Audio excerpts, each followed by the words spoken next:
Doug here, starting another summer of trying to get rid of deer. This is my second farmer, other than my primary farmer that asked me to come out and shoot deer. And this is a quarter mile by half mile bean field with a culvert down the center of it and some trees. And the beans right now should be a foot tall, and they are 3 inches tall. So he has asked me to come out here and eliminate the problem. Got 20 tags available. I currently have 9 in possession, so we'll see what happens tonight. I'll give you a look at the field here in a second, but it is smoking hot.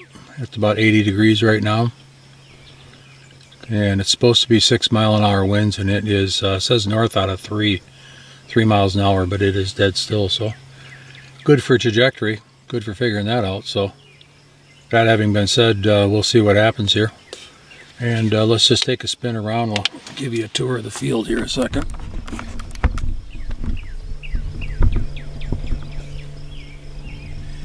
Nothing but beans. When I got here, there was a deer standing right over there by the power lines, and there were a couple of turkeys that come running out of here. So I guess that's what happens when you come blowing through the ditch with a Polaris 850. So neighbors are not very happy that these deer get harvested, but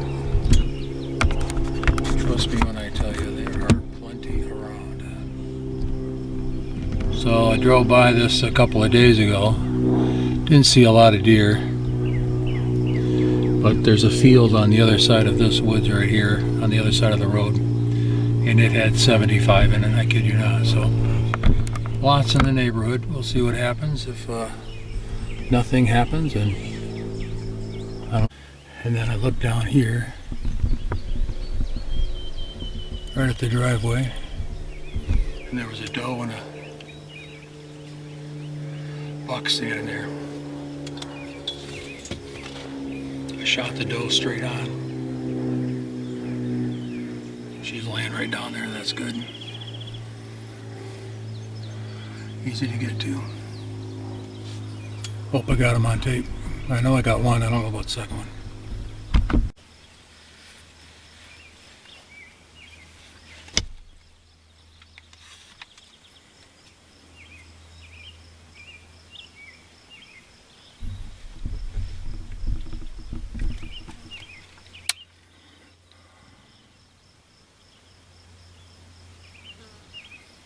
Let her get closer.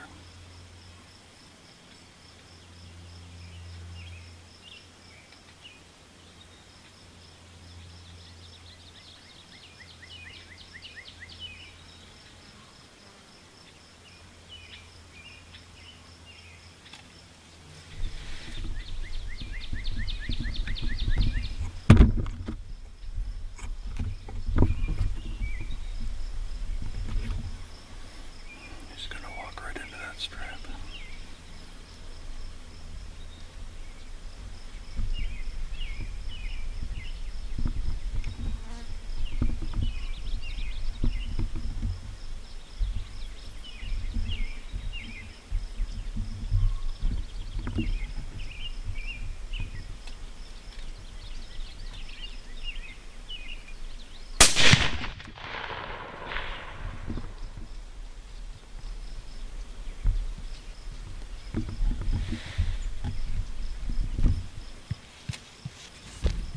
But you know, she walked right into the strap on this.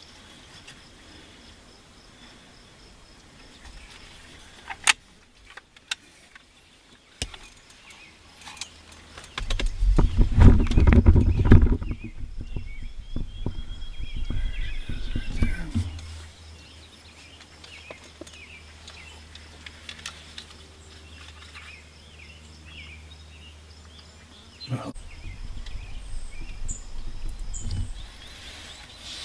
signal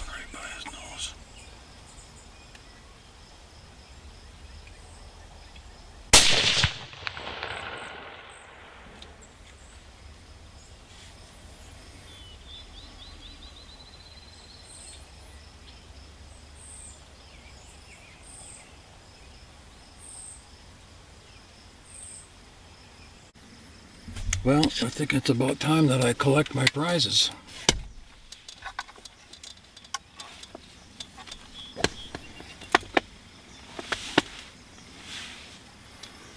I was at about 256 right there. Hopefully we got them on film, dugout.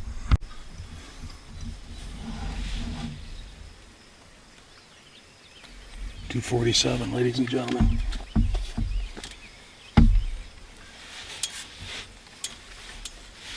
Maybe they're related. I don't know.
Ooh, got work to do.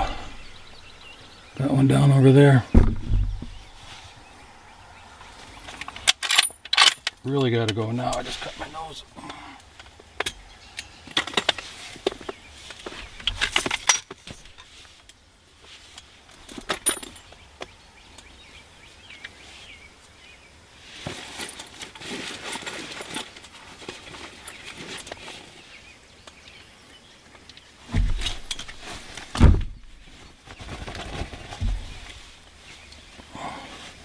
All right, before I get going too much, those were at 259. 59. Got them both. Come back and get the camera stuff later. I did not mess with that one bit. And then I shot one at 105 yards. That came out with a buck. Straight on, dropped her. Also shot another one at 85 that was walking right towards me. And then I shot a young doe at 148 yards down in the corner.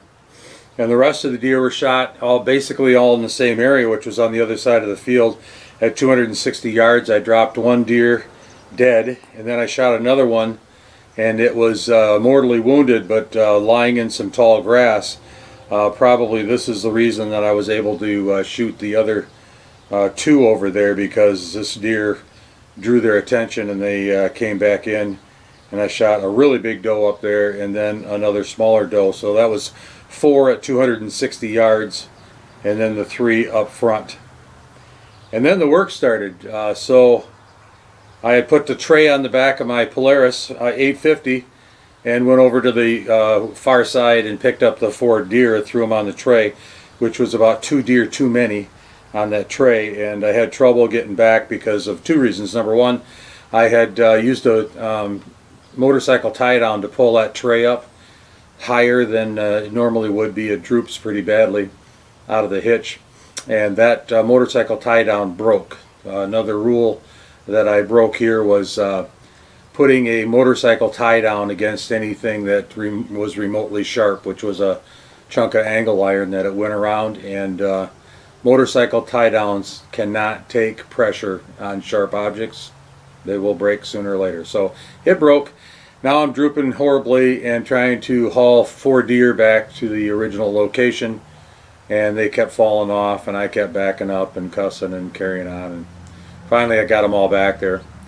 And before dark I was able to dress out 3 of them before it got too dark. Now, poor planning on my part, I did not bring a light with me, and just by pure happenstance, I had a headlamp on the dash of my truck. So after the 3, I took the 3 back with the cooler, left the cooler there, got another container, and then drove back with the headlamp. and luckily the batteries in the headlamp were good enough, and I was able to dress out the other 4 deer, chuck their carcasses in the tall weeds, and then haul the meat out on the front. Interestingly enough, I put the container on the back tray, and by the time I got there it was full of dirt, just because it wasn't air sealed like my cooler was, and a lot of dirt flies around when you drive a half a mile alongside the edge of the field. So after that I put it on the front, which gave me great steering, by the way. Lots of meat up there, lots of weight. So by this time it was about 11 o'clock, and I had the heads to deal with.